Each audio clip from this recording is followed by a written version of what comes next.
జీవం. అసలు ఏంటి ఈ జీవం? మనం జన్మిస్తాం, పెద్దవాళ్ళం అవుతాం.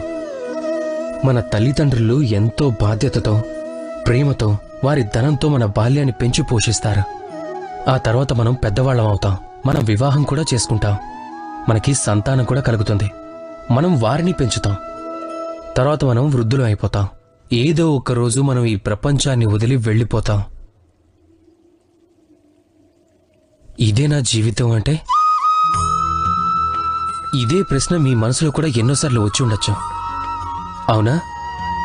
ఇప్పుడు మీరు ఒక జలం యొక్క యాత్రని చూడండి.